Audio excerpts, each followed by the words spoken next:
ஆண்டவருடைய நாமம் மகிமைப்படட்டும். உங்கள் யாவருக்கும் ஆண்டவராகிய இயேசு கிறிஸ்துவின் நாமத்தினாலே என் அன்பின் வாழ்த்துக்களை சொல்லிக்கொள்ள ஆசைப்படுகிறேன். எனக்கு அருமையானவர்களே, இந்த நாளில் கூட விசேஷமாக நல்லது ஒரு பாடத்தை கற்றுக்கொள்ள பிதாவாகிய தேவன் நமக்கு உதவி செய்வாராக. இதனால கூட விசேஷமாக ஸ்திரீ பிறப்பு முக்கியமானதா?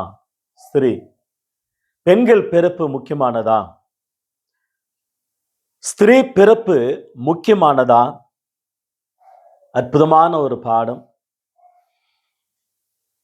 பெண்கள் பிறப்பு நிறைய பேருடைய வாழ்க்கையில எனக்கு ஆண் பிள்ளை பிறந்தா நலமா இருக்கும், பெண் பிள்ளை பிறந்தா அவர்கள் வேதனைப்பட்டு பல வார்த்தைகளை கூறுகிறத பார்க்கிறோம். சில நாட்களில முன்னதாக அவங்க ஆண் பிள்ளை பிறந்தா உயிரோடு வைப்பார்கள், பெண் பிள்ளைகளை பிறந்தால் கொன்று போடுவார்கள். ஆனா எகிப்து தேசத்துல ஆண் பிள்ளைகளெல்லாம் கொல்ல வேண்டும் என்று ஒரு கட்டளை பிறந்தது. எகிப்து தேசத்துல பார்வோன் மன்னன் ஆண் பிள்ளைகளெல்லாம் கொன்று போட்டான்.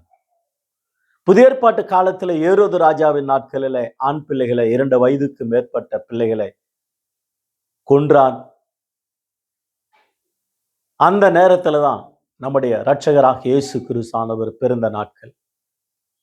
எனவே எனக்கு அருமையான கர்த்தருடைய பிள்ளை, நம்முடைய வாழ்க்கையில பெண்கள் எவ்வளவு முக்கியமானவர்கள் என்பது குறித்து பைபிள் அழகாக வர்ணித்தது. தேவனுடைய சிருஷ்டியில தேவன் அழகாக சிருஷ்டித்தார். பெண்கள் இந்தியாவின் கண்கள். பெண்கள் எவ்வளவு முக்கியமானது என்பது குறித்து பைபிள் அழகாக நமக்கு எடுத்துரைத்தது. ஆவதும் பெண்ணாலே, மனுஷன் அழுவதும் பெண்ணாலே, வாழ்வதும் பெண்ணாலே, மனுஷன் சாவதும் பெண்ணாலே. ஒரு மனிதன் சாதிக்க காரியங்கள் ஒரு பெண்ணாக இருக்கிறார்.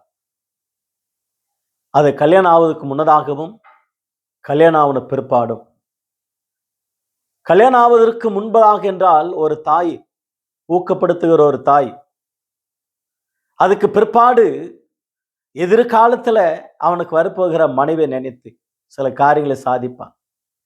அந்த மனைவி அவனுடைய முதுகெலும்பாக பெண்ணதாக நின்று உற்சாகப்படுத்துகிற ஒரு மகளாக, ஒரு தாயாக, ஒரு அற்புதமாக என்கரேஜ் பண்ணுகிற ஒரு பெண்ணாக மாறிவிடுகிறார். இன்னைக்கு நிறைய வாலிபர்கள் எப்படி இருக்கிறாங்க? அவர்கள் நல்லா இருப்பதற்கு பெண்கள் தான் காரணம். சில நேரத்துல பேசும்பொழுது அற்புதமா இருப்பேன், அற்புதமான வார்த்தைகளை. ஒரு வாலிபன் நல்ல ட்ரெஸ் பண்றான்னா அது பெண்கள் தான் காரணம். ஒரு வாலிபன் நல்ல முடிவெட்டுறான்னா பெண்கள் தான் காரணம். ஒரு வாலிபன் நல்ல அழகாக ஏர் கட்டிங்கு, அவனுடைய மீசை தாடி அழகா நல்ல டிப்டாப்பா ட்ரிம்மா இருக்கிறான்னு சொன்னா பெண்கள் தான் காரணம். ஒருவேளை தாயா இருக்கலாம், ஒருவேளை சகோதரிகளா இருக்கலாம், ஒருவேளை எதிர்பார்க்கிற காதலர்களா இருக்கலாம், அவனுடைய வாழ்க்கையில் எதிர்பார்க்கிற அருமையாக இந்த பெண் என்னை ரசிக்கணும், என்னை நேசிக்கணும், என்னை காதலிக்கணும் என்றதான ஒரு அற்புதமான ஒரு கனவுல தன்னை அழகுபடுத்திக் கொள்ளுகிறத நான் பார்க்கிறோம். இல்லை என்றா பேய் மாரியா இருப்பான், சோம்பேறியா இருப்பான், சோம்பலா இருப்பான், குளிக்க மாட்டான், பல் வளர்க்க மாட்டான், தலை வார மாட்டான், பைத்து முடிச்சு போன மாதிரியா இருப்பான். இல்லையா? ஆகவே பெண்கள் இந்தியாவின் கண்கள். பெண்கள் வீட்டிலும் சரி வெளியிலும் சரி அற்புதமான கருவிகளாக பயன்படுகிறார்கள். ஒரு காராக, ஒரு ஸ்கூட்டராக, ஒரு ஜேசிபியாக, ஒரு லாரியாக, எப்பொழுது 24 hours வாகனங்கள் கஷ்டப்படுகிற மாட்டு வண்டி போல, குதிரை வண்டியை போல, கழுதை போல, இவைகளுக்கு எல்லாமே மேலாக ஒப்பிட்டு பேசலாம், தவறாக அல்ல. அந்த அளவுல உழைக்கிற உழைப்பாளிகளாக, பாரத்தை சுமக்கிற சுமையாளியாக பெண்கள் இந்தியாவில் இருக்கிறார். அப்பன்னா ஆண்கள் இல்லையா அன்னு கேட்கலாம் நீங்க. ஆண்களும் உண்டு. அவர்களை குறித்தும் பைபிள் சொல்லி இருக்கிற நல்ல பெண்களை குறித்தும் பைபிள் அழகாக வர்ணித்து இருக்கிறது, வாழ்த்து இருக்கிறது. ஆண்டவர் உயர்ந்த ஸ்தலத்துல வச்சு அழகு பார்க்கிறார் பெண்களை. ஆகையினாலதான் ஆதியாகமம் 1ஆம் அதிகாரம் 26, 27 வாசிக்கிறோம். தேவன் நமது ரூபத்தின்படியும் நமது சாயலின்படியும் மனுஷர்களை உண்டாக்குவோமாக, அவர்கள் ஆணும் பெண்ணுமாக உண்டாக்குவோமாக, அவர்கள் தேவ சாயலாகவே உருவாக்கப்பட்டு அவர்களை ஆசீர்வதித்து பிளஸ் பண்ணி ஆண்டவர் பழுகி பெருகி பூமியை நிரப்புங்கள் என்று சொன்னார். அழகுன்னா அழகு, அந்த அளவுல அழகு யார் என்றால் ஏவாள். ஏவாள் மூலமாக வந்த சந்ததிகள், ஆதாம் ஏவாள் மூலமாக வந்த சந்ததிகள் பாருங்க, அழகான பெண்கள், ரொம்ப அழகு. அபிகாயல், தாமார், அற்புதமாக இன்னும் நிறைய பெண்கள், ஒரு எஸ்தர், ஒரு யோபின் பிள்ளைங்க, சாலமோனுடைய மனைவி, தாவீதனுடைய மனைவி, தாவீது அழகன். இப்படி பல பெண்கள் பைபிள்ல அழகான குணசாலிகள் என்று சொல்லப்படுகிற பார்க்க. ஒரு பெண்கள் சமுதாயத்துல அற்புதமாக வாழ்கிறத நான் பார்க்கிறோம். சமுதாயத்துல பெண்கள் இல்லாம எந்த துறைகளும் இல்லை. அது சபையானாலும், வீடானாலும், நாடானாலும், வாகனங்கள் ஓட்டுகிற காரியங்களானாலும், சில நேரங்களில் பாருங்க, அற்புதமாக அவர்கள் இல்லாமல் ஒரு காரியம் நடக்காது. வீட்டில் சாப்பாடு வேணும்னா அம்மா தான் சமையலறை அழகுபடுத்தி அழகான ஆகாரங்களை தருகிற ஒரு தாய். அவனமாக கார் ஓட்டினாலும், பைக் ஓட்டினாலும், ஸ்கூட்ரு, அதவனமாக பஸ்ஸு, ஃப்ளைட்டு, மெட்ரோ ட்ரெயின், சாதாரண ட்ரெயின், இப்படி போர்க்கப்பல், போர்க்காலத்தில் நீர்மூழ்கி கப்பல், கப்பல்கள், எத்தனையோ துறைகளில் பெண்கள் வேலை செய்கிறத பார்க்கிறோம். ஆபீஸ் காரியங்களானாலும், நகரத்தை சுத்தப்படுத்துகிற தூய்மையாளர்கள் பணியில் கூட பெண்கள் முக்கியத்துவம், கல்வியில முக்கியத்துவம், ஆபீஸ்ல ஆசிரியர்களாய், கவுன்சிலராய், எம்எல்ஏவாய், எம்பியாய், ஜனாதிபதியாய், நாடுகளுக்கும் வீடுகளுக்கும் பெண்கள் மிக முக்கியமானவர்கள் என்பது குறித்து மறந்துவிடக்கூடாது. எனக்கு அருமையான கர்த்தருடைய பிள்ளை, நம்முடைய வாழ்க்கையில சங்கீதங்களின் புஸ்தகம் 144 சங்கீதம், சங்கீதம் 144 சங்கீதம் 12 வசனத்தை தயவுசெய்து என்னோடு கூட திருப்பிக் கொள்ளுங்க. சங்கீதம் 144 சங்கீதம் வசனம் 12 வசனம் என்னோடு கூட தயவாக பைபிளை திருப்பிக் கொள்ளுங்கள். அப்பொழுது எங்கள் குமாரர் இளமையில் ஓங்கி வளருகிற விருட்சம் கன்றுகளை போலவும், எங்கள் குமார்த்திகள் சித்திரம் தேர்ந்த அரண்மனை மூளை கற்களை போலவும் இருப்பார்களாக. Is wonderful. எங்கள் குமார்த்திகள் எப்படி இருக்கிறாங்கன்னா, சித்திரம் தீர்த்த அரண்மனை மூளை கற்களை போல இருக்கிறார்கள். ஒரு வீட்டுக்கு பவுண்டேஷன் மூலக்கல்லு தான், ஒரு பில்டிங்க்கு. ஆனா இங்க அற்புதமாக அரண்மனைக்கு மூல கற்களா இருக்கிறார்களா, சித்திரம் தீர்ந்த அழகாக, பியூட்டியாக, அற்புதமாக அவர்களுடைய எண்ணங்கள், சிந்தனைகள், அவருடைய கிரிகள், அவருடைய செயல்கள், அவருடைய வார்த்தைகள், அவர்களுடைய நடக்க ஒரு குடும்பத்தினுடைய குத்து விளக்கு, ஒரு குடும்பத்தினுடைய மானத்தை காப்பாற்றுகிற ஒரு பெண், ஒரு குடும்பத்தை, அவங்களுடைய வம்சத்தை வளர்க்கிற ஒரு பெண், ஒரு குடும்பத்தை ஆசீர்வதிக்கிற ஒரு பெண், ஒரு குடும்பத்தை அற்புதமாக சமுதாயத்துல தலை தூக்கி நிமிர்ந்து நிற்க வைக்கிற ஒரு பெண்ணானவர். ஆகவே ஆண்டவர் அற்புதமாக பெண்களை அவருடைய கரத்தன் கிரியா இருக்கிறார்கள், அவருடைய அன்பின் சிருஷ்டியா இருக்கிறார்கள், அழகாக உண்டாக்கினார், அற்புதமாக உண்டாக்கினார். இன்னைக்கு நிறைய பேர் பெண்கள் பிறந்தா சாபம் என்று சொல்லுகிறார். பெண் பிள்ளையா கருவிலே கழித்தறாங்க, பெண் பிள்ளையா கொன்று போடுறாங்க, பெண் பிள்ளையா அது அவ்வளவுதான் தப்பு. பெண் பிள்ளைகளை கொல்லக்கூடாது. பெண் பிள்ளைகளை கருவிலே கழித்து விடக்கூடாது. தேவன் கொடுத்த கிஃப்ட். 127 சங்கீதம் 4 வசனத்தில் வாசிக்கிறோம். இதோ பிள்ளைகள் கர்த்தரால் ஒரு சுதந்திரம், கர்ப்பத்தின் கனி அவரால் கிடைக்கும் பலன். எந்த பிள்ளையானாலும், பெண் பிள்ளையானாலும், ஆண் பிள்ளையானாலும், அது ஏதுவானாலும் கர்த்தர் கொடுத்த ஈவு, கர்த்தர் கொடுத்த கிஃப்ட் என்பதை குறித்து மறந்து விடக்கூடாது. ஆவதும் பெண்ணாலே, அழிவதும் பெண்ணாலே, வாழ்வதும் பெண்ணாலே, மனுஷன் சாவதும் பெண்ணாலே என்று நல்ல ஒரு வாசகத்தை ஒரு பாடலாக ஒரு கவிஞன் எழுதி வைத்தான் இல்லையா? நமக்கு நல்லா தெரியும். ஆகவே பைபிளுக்கு கூட நிறைய பேரு துன்மார்க்கமாக வாழ்ந்த பெண்கள் உண்டு, நீதிமான்களாக வாழ்ந்த பெண்களும் உண்டு. ஆதியாகமம் 3 அதிகாரம் அற்புதமாக 3 அதிகாரம் 5, 6 வாசிக்கிறோம். ஏவாளை குறித்து அற்புதமான ஒரு தாய், ஆனாலும் சாத்தானுடைய வார்த்தைகளை கேட்டு பாவத்தில் விழுந்தார்கள். எனவே எனக்கு அருமையான கர்த்தருடைய பிள்ளை, நம்முடைய வாழ்க்கையில 1 ராஜாக்கள் புஸ்தகம் 21 அதிகாரம் 1 ராஜாக்கள், என்னோடு கூட பைபிளை திருப்பிக் கொள்ளுங்கள். 1 ராஜாக்கள் புஸ்தகம் 21 அதிகாரம் வசனம் 25 வசனத்துல, தான் மனைவியாகிய ஏசேபேல் தூண்டிவிட்டபடியே கர்த்தரின் பார்வைக்கு பொல்லாப்பானதை செய்ய தன்னை விற்று போற்ற ஆகாப்பை போல ஒருவனும் இல்லை.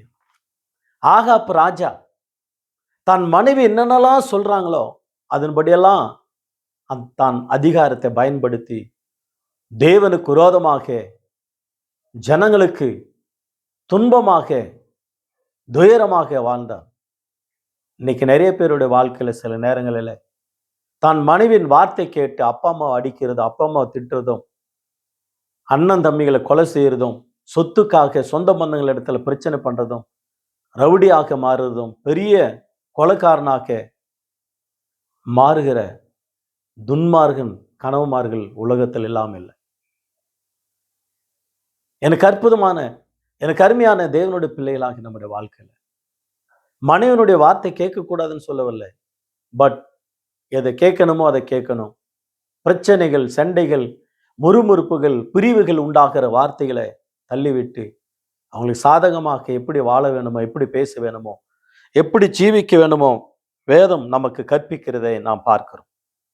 எனவே எனக்கு அற்புதமான இந்த நேரத்தில் கூட ஏசாயா புஸ்தகம் 66 அதிகாரம் 13 வசனத்துல, ஒரு தாயை போல ஆண்டவர் நம்ம தேற்றுகிறார். ஒரு தாய், ஒரு பெண்ணானவள் மாறினால் நெருப்பாக மாறிவிடுவாள். ஒரு பெண்ணானவள் மாறினால் குத்துவிளக்காக குடும்பத்துக்கு மாறிவிடுவாள். ஒரு பெண் மாற்றத்தை உண்டாக்கினால் தேசமே மாறும். அவர்கள் நினைத்தால் நல்லதை சாதிப்பார்கள், அவர்கள் நினைத்தால் கெட்டதை கூட சாதிப்பார்கள். அவர்களால எல்லாமே ஆகும், அவர்களால் எல்லாமே அழியும். மறந்து விடக்கூடாது. எனவே குணசாலியான ஸ்திரீ யார்?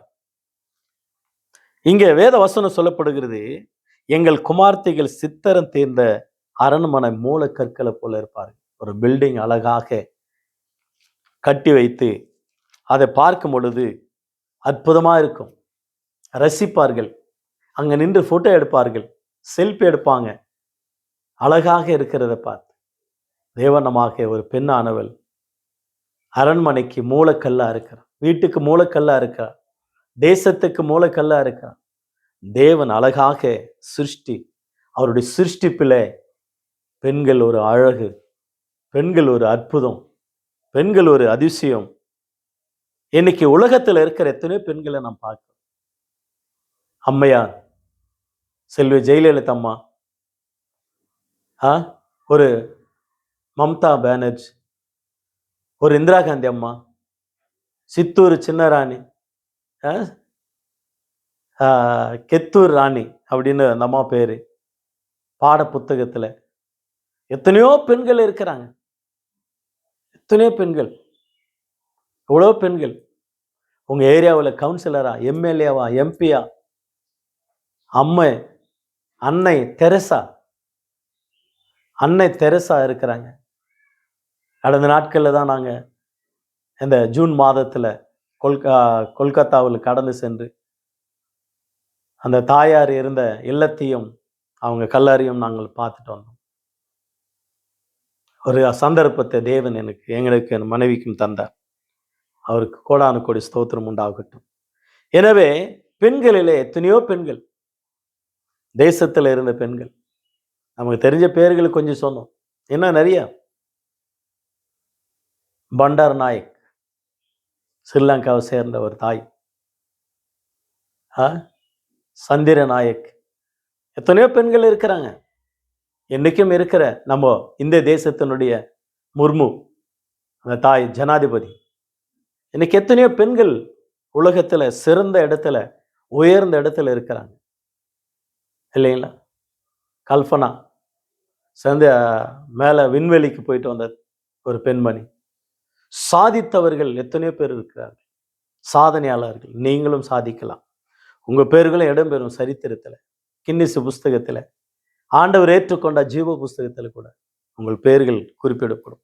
நீதிமொழிகள் புஸ்தகம் 31 அதிகாரம் 10 முதல் 31 வசனங்கள். Proverbs, the book of proverbs chapter 31 verse 10 to 31. நீதிமொழிகள் 31 அதிகாரம் 10 முதல் 31 வசனங்களில் ஒரு பெண்மணி எப்படி இருக்கணும், ஒரு மனைவியானவள் எப்படி இருக்கணும், ஒரு மனைவியானவள் எப்படி இருக்கக்கூடாது, ஒரு மனிதனுடைய வாழ்க்கையில என்ன நடக்கும் என்பது குறித்து அற்புதமாக இந்த அதிகாரம் தன்னுடைய ஒரு பெண்மணியே இந்த பெண்ணை குறித்து எழுதியிருக்கிற ஒரு வார்த்தையை பார்க்கும். லேமியலுடைய தாயை, ராஜாவின் தாயை ஒரு பெண்ணை குறித்து வர்ணித்து எழுதியிருக்கிறத பார்க்கிறோம்.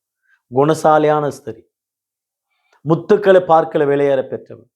அவனுடைய புருஷன் அவளை நம்புவான். அவளை எழும்பி அதிகாலையில இருட்டோட தான் வீட்டு காரியங்களை செய்கிறாள். படி அளக்கிறாள், வயலை விசாரிக்கிறாள், வயலை வாங்குகிறாள், கப்பலை விசாரிக்கிறாள், கப்பல்களை வாங்குறாள், துணி தைக்கிறாள், பிள்ளைகளுக்கு உடுத்துகிறாள், ஞானத்தை போதிக்கிறாள். அவள் வாயிலையும் அவள் நாவின் கீழும் நல்ல போதனை இருக்கிறது. அநேக பெண்களை பார்க்கலும் நீ ரொம்ப உயர்ந்தவள் என்று கணவன் புகழ்ந்துகிறார். பிள்ளைகள், தாய்மார்களை நாங்கள் பார்த்து இருக்கிற பெண்களை, உங்களை போல ஒரு தாயை நாங்களை பார்க்கல. சௌந்தரியம், அழகு, கீழ்ப்படிதல். அவள் விளக்கு அணையாது இருக்கிறதா. வீட்டுக்கு வந்த குத்து விளக்கு அற்புதமாக முத்துக்களை பார்க்கல வெளியேற பெற்றது. அவளோட கையின் கிரிகள். வீட்டாருக்கு படி அளக்கிறாள், வீட்டாருக்கு ஆகாரம் கொடுக்கிறாள், இருட்டோடு எழும்பி அதிகாலையில் எழும்பி வேலை செய்கிறாள். ஒரு பெரிய புகழ்ச்சி இந்த அற்புதமான இந்த அதிகாரத்தில் நாம் பார்க்கிறோம். எனவே எனக்கு அருமையான கத்தொடுப்பில் நம்முடைய வாழ்க்கையில சங்கீதங்களின் புஸ்தகம் 45 சங்கீதம் 10-11 வாசிக்கிறோம். 45 சங்கீதம் 10-11, உன் தகப்பன் வீட்டையும் உன் இனத்தையும் மறந்துவிடு, அப்பொழுது ராஜா உன் அழகுல பிரியப்படுவார். இன்னைக்கு நிறைய பேர், சில பேரை பார்க்கிறோம், அவங்க கல்யாணம் பண்ணிட்டு வந்து தாய் வீட்டிலிருந்து அவங்க தாய் வீட்டே நினைச்சிருப்பாங்களே தவிர இந்த வீட்டுக்கு எதுவும் செய்ய மாட்டாங்க. இங்க வர்றது சில பேர் திருடி அம்மா வீட்டில் தருவாங்க, சில பொருளை திருடி தருவாங்க, சில சொத்தை திருடி தருவாங்க, சில ஆஸ்தி திருடி தருவாங்க. ஆனா சில பேர் பார்த்தீங்கன்னா அங்க அம்மா வீட்டுல இருந்து இங்கே கொண்டாந்து நல்லா வாழ்ந்து உயர்ந்த இடத்துல இருப்பாங்க, அதே நினைவில் இருப்பாங்க. உன் கணவன் உன் மேல பிரிய பண்ணனா சில நேரங்களில் சில காரியங்களை செய்ய வேண்டியதா இருக்கு. ஆகவே எனக்கு அருமையான கர்த்தருடைய பிள்ளைகள் நம்மளோட வாழ்க்கையில பிறந்த வீடா புகுந்த வீடா என்று சொல்லுவாங்க. பிறந்த வீட்டை எப்பொழுதும் நினைக்க கூடாது. எப்பொழுதுமே காலையில சாயந்தரம் போன்ல பேசிக்கிட்டே இருக்கிறது. டெய்லி நான் எங்க அம்மா வீட்டுக்கு போறேன். இங்க என்ன வீடு? இது உனக்கு கொடுத்த உன்னுடைய வீடு, உன்னுடைய சொந்த வீடு. இது கவனி. ஆகவே எனக்கு அருமையான கர்த்தருடைய பிள்ளை நம்முடைய வாழ்க்கையில 144 சங்கீதம் 12 வசனத்துல, எங்கள் குமார்த்திகள் சித்திரம் தேர்ந்த அரண்மனை மூல கற்களா இருக்கிறார்கள். அழகு, பியூட்டி, அழகு. எனவே ஒரு பெண்மணியை குறித்து அற்புதமாக ஒரு குழந்தை பருவம், ஒரு சிறு பெண்ணு பருவம், ஒரு வாலிப பருவம், ஒரு கன்னிகை பருவம், ஒரு திருமணம், கல்யாண பொண்ணு, ஒரு தாய், ஒரு பாட்டி, ஒரு அத்தி, ஒரு மாமேரி, ஒரு மருமகள், இப்படி பல பேர்களை வாங்கி இருக்கிறார்கள், வாங்கி கொண்டுதான் இருக்கிறார்கள். அந்த அந்த பட்டத்துல அநேக பெண்கள் இருக்கிறது பாரு. ஒரு புகைப்படத்தை நான் பார்த்தேன். அந்த 6 கரங்கள் இருக்கு ஒரு பெண். ஒரு கையில துணி துவைக்கிறாங்க, ஒரு கையில சாப்பாடு செய்றாங்க, ஒரு கையில குழந்தைய அணைத்துக் கொண்டு இருக்கிறாங்க, ஒரு கையில வீட்ட தொடைக்கிறாங்க, ஒரு கையில ஆபீஸ் வேலை பார்க்கறாங்க, இன்னொரு கையில சமையல் செஞ்சுட்டு இருக்கிறாங்க, இன்னொரு கையில கணவனுக்கு ஒரு ஆதரவா இருக்கிறாங்க. எவ்வளவு ஆச்சரியமா இருக்குது பாருங்க. காலையில எழும்பி வீட்டு வேலைகளை செய்து, பிள்ளைகளுக்கு வேண்டிய காரியங்களை செய்து, பிள்ளைகளை ஸ்கூல்ல விட்டு, அவங்க ரெடி ஆயிட்டு, வீட்டை பெருக்கி, வாசல பெருக்கி, ஒருவேளை கோலம் போட்டு, ஆடு மாடுகள் இருந்தா அந்த ஆட்டு மாடுகளுக்கெல்லாம் சாணிய வாரி, அந்த ஆட்டு மாடுகளுடைய எல்லாவற்றையும் கிளீன் பண்ணி, அதுக்கடுத்து எல்லாருக்கும் சாப்பாடு போட்டு, அது பிற்பாடு அவங்க ரெடி ஆயிட்டு, வயல்வெளிக்கு போகிற தாய், ஆபீஸுக்கு போகிற தாய், வாகனத்தை ஓட்டுகிற தாய், ஆட்டோ ஓட்டுற தாய், பைக்கு, இப்படி பல இடங்கள்ல மைல் கணக்குல தூரமா கடந்து சென்று வேலை செய்து மறுபடியும் வீட்டுக்கு வரும்பொழுதே காய்கறி வாங்கிட்டு வராங்க, கீரை வாங்கிட்டு வராங்க, குழம்புக்கு வாங்கிட்டு வராங்க, ஆகாரத்துக்கு வாங்கிட்டு வராங்க, மறுபடியும் சமையல் செய்து பிள்ளைகளுக்கு, கணவனுக்கு, சொந்த பந்தங்களுக்கு எல்லாம் செஞ்சு மறுபடியும் ஆடு மாடுகளை கட்டி மறுபடியும் வீட்டு வேலைகளை செய்து எல்லாவற்றையும் இரவும் பகலும் காலையில் எழும்புனா நைட்டு 10 மணிலும் ரோபோட் மாதிரியா வேலை செஞ்சுக்கிட்டே இருக்கிற தாய்மார்கள், பெண்களுக்கு எவ்வளோ இதோடு கூட கணவனாண்ட பிள்ளைங்களாண்ட பிள்ளை பெற்றுக்கொள்ளுது, கர்ப்பதம், மறுபடியும் ஹாஸ்பிட்டல் வேலை, ஒர்க்கு, இட் இஸ் அமேசிங். அவங்களுக்கு கையெடுத்து கும்பிடணும், அவங்கள வாழ்த்தணுங்க. அந்த அளவில் அவங்களுடைய பட்டம் பதவிகள். எனவே ஒரு தாயும் தகப்பனையும் என்ன செய்ய வேண்டும், என்ன செய்யக்கூடாது என்பது குறித்து பைபிள் நீதிமொழிகள் அழகா சொல்லியிருக்கு. நீதிமொழிகள் புஸ்தகம் 19ஆம் அதிகாரம் 26ஆம் வசனத்துல வாசிக்கிறோம். தாயும் தகப்பனையும் கனம் பண்ண வேண்டும், அவர்களை அசட்டை பண்ணக்கூடாது. நீதிமொழிகள் புஸ்தகம் 19:26, நீதிமொழிகள் 20ஆம் அதிகாரம் 20ஆம் வசனம், நீதிமொழிகள் 20ஆம் அதிகாரம் 20ஆம் வசனம், நீதிமொழிகள் 23ஆம் அதிகாரம் 22ஆம் வசனம், 23, 22, 23, 22ஆம் வசனம். உன்னை பெற்ற தகப்பனுக்கு செவி கொடு, உன் தாய் வயது சென்ற பொழுது அவளை அசட்டை பண்ணாதே. நீதிமொழிகள் 23ஆம் அதிகாரம் 25, 26 கூட பாருங்க. 25ஆம் வசனம். உன் தகப்பனுக்கும் உன் தகப்பனும் உன் தாயும் சந்தோஷப்படுவார்களாக, உன்னை பெற்றவள் மகிழ்வாளாக. 24ஆம் வசனம். நீதிமானுடைய தகப்பன் மிகவும் களி கூறுவான், ஞானமுள்ள பிள்ளை பெற்றவன் அவனால் மகிழ்வான். அற்புதமாக நீதிமொழிகள் புஸ்தகம் 30ஆம் அதிகாரம் 17ஆம் வசனத்தை கூட கவனித்து பாருங்க. 30, 17. தன்னை பலத்தால் இடை கட்டி கொண்டு தான் கைகளை பலப்படுத்துகிறான். இந்த தாயை நம்ம வாழ்த்தணும். தகப்பனும் தாயும் அவர்கள் பெரியவர்கள் ஆனும் பொழுது பிள்ளைகள் அவர்களை கனம் பண்ண வேண்டும், வாழ்த்த வேண்டும் என்று வேதம் சொல்லுகிறது. எனவே தீர்க்கதரிசிகளாக இருந்தார்கள் பைபிள்ல, பாடகர்களாக இருந்தார்கள், நியாயாதிபதிகளாக இருந்தார்கள், ஊழியம் செய்தார்கள், ஊக்கப்படுத்தினார்கள். யாத்திராகமம் 15ஆம் அதிகாரம் 19ஆம் வசனத்துல, யாத்திராகமம் 15, யாத்திராகமம் புஸ்தகம் 15ஆம் அதிகாரம் 19, 20ல மீரியாமும் தன்னோடு கூட சில ஸ்திரீகள் எழும்பி ஆடலும் பாடலும் பாடி துதித்தார்கள். மீரியாம் ஒரு தீர்க்கதரிசியா இருந்தார்கள்.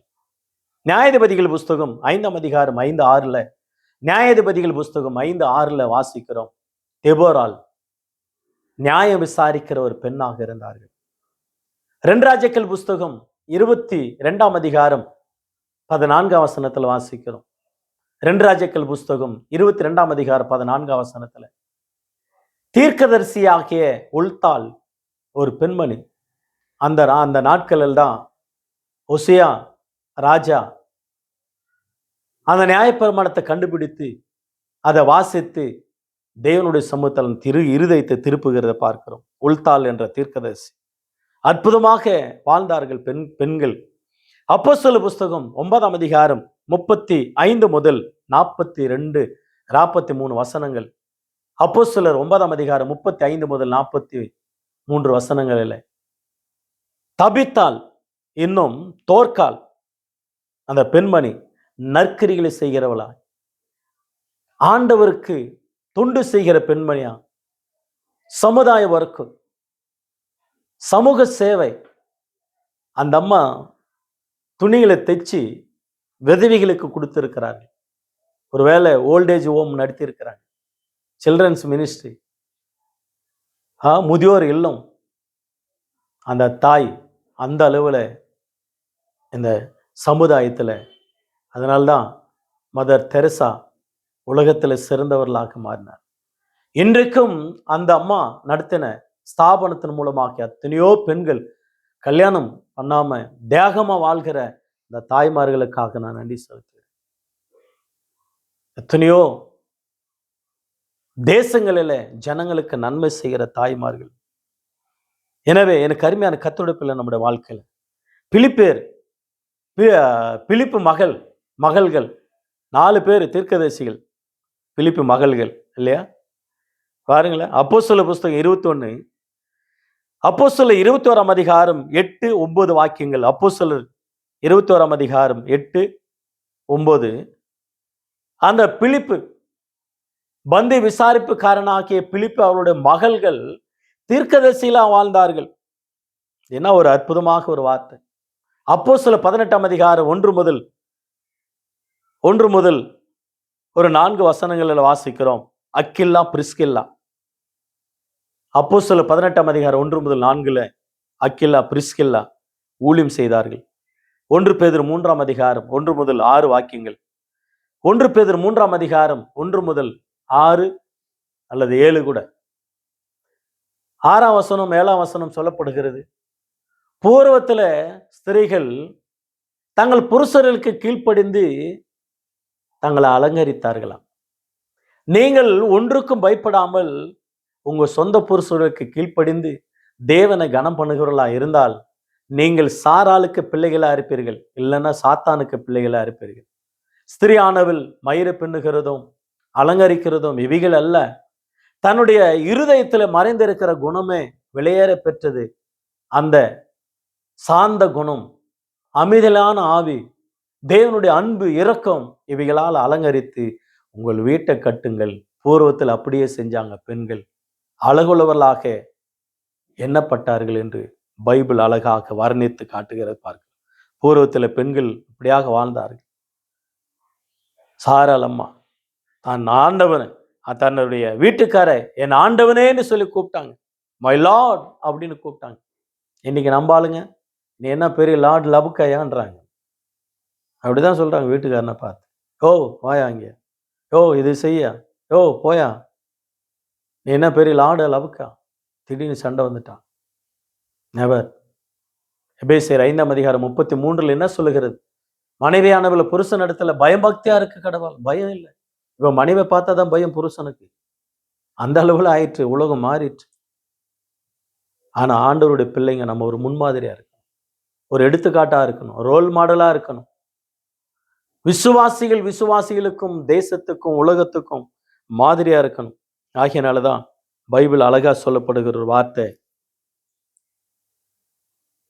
கிறிஸ்தவர்கள், கிறிஸ்டினிட்டி ஒரு ரோல் மாடல் இந்த வேர்ல்டு, உலகத்துக்கு. எனவே அநேக பெண்கள் தங்கள் வீட்டை கட்டி சமுதாயத்தில் உயர்ந்த இடத்துல இருக்கிறது பார்க்க. பெண்ணாலே ஆவதும் பெண்ணாலே அழிவதும் பெண்ணால் என்று நியாயாதிபதிகள் புஸ்தகம் 16ஆம் அதிகாரம் 1 முதல் 6 வசனங்கள், 12 முதல் 19 வசனங்களில் சிம்சோன் பலசாலி, பராக்கிரமசாலி. ஒரு பெண்ணால அவள் மடியில, வேசியின் மடியில படுத்து பலவீனப்பட்டு போனான், கண்களை இழந்தான், உயிரை கூட இழந்தான். ஆவதும் பெண்ணாலே அழிவதும் பெண்ணாலே. ரூத்து புஸ்தகத்தை நீங்கள் வாசித்தீங்களா? அற்புதமான புஸ்தகம் அது. ரூத்து புஸ்தகத்துல நகோமி தாயாரை பார்க்கலாம், ரூத்து தாயாரை பார்க்கலாம், ரூத்தினுடைய சகோதரி அற்புதமாக ஓர்பால் அவங்களையும் பார்க்கலாம். ஆனா ரூத்து குணசாலியான பெண். நகோமி தாய் நல்ல ஆண்டவருக்காக வாழ்ந்த ஒரு தாய். அந்த ரூத்து பார்த்து அற்புதமாக போவாசு சொல்லுகிறார், அநேக பெண்களின் குணங்களை பார்த்தேன், ஆனா நீ முந்தின குணத்தை விட பிந்தின குணம் ரொம்ப அற்புதமா இருக்கிறது. குணசாலியான பெண்மணி நீ. புகழப்பட்டாள், உயர்த்தப்பட்டாள், கனப்படுத்தப்பட்டாள், அற்புதமாக உயர்த்தப்பட்டதை நாம் பார்க்கிறோம். எனக்கு அருமையான கர்த்தருடைய பிள்ளை, நம்முடைய வாழ்க்கையில பெண் பிள்ளைகளை மதியுங்க, தாய்மார்களை மதியுங்க, மனைவிகளை மதியுங்க. உங்களுக்கு பிறந்த குழந்தைங்களை ஆண்டவர் கொடுத்த நன்கொடை, ஆண்டவர் கொடுத்த கிஃப்ட், அந்த பெண் பிள்ளைகளுக்காக தேவன் வைத்த ஆசீர்வாதங்கள், நன்மைகள் ஏராளமானது. ஆகவே எனக்கு அருமையான கர்த்தருடைய பிள்ளை, நம்முடைய வாழ்க்கையில தேவன் அற்புதமானவர். ஸ்திரீ பிறப்பு முக்கியமானதா? எஸ், முக்கியமானது. பெண்கள் சமுதாயத்துல பிறந்தது சாபக்கேடா? இல்லை, ஆசீர்வாதம். பெண்கள் இல்லைன்னா சமுதாயம் இல்லை, பெண்கள் இல்லைன்னா நாடு இல்லை, பெண்கள் இல்லைன்னா வீடு இல்லை. ஆகையினால அவர்கள் தேசத்துல ஒரு பெரிய ஆசீர்வாதம், ஆண்டவர் உருவாக்கின சிருஷ்டிகளில் ஒரு ஆசீர்வாதம். அவங்களுக்காக நாம் தொடர்ந்து ஜெபிக்கலாம். கர்த்தர் நன்மை செய்யட்டும். ஸ்திரீ பிறப்பு முக்கியமானதா? எஸ், முக்கியமானது. கர்த்தருடைய நாமம் மகிமைப்படுவதாக. ஆண்டவர் இந்த வார்த்தையில் ஆசீர்வதிப்பாராக. God bless you all. God bless you.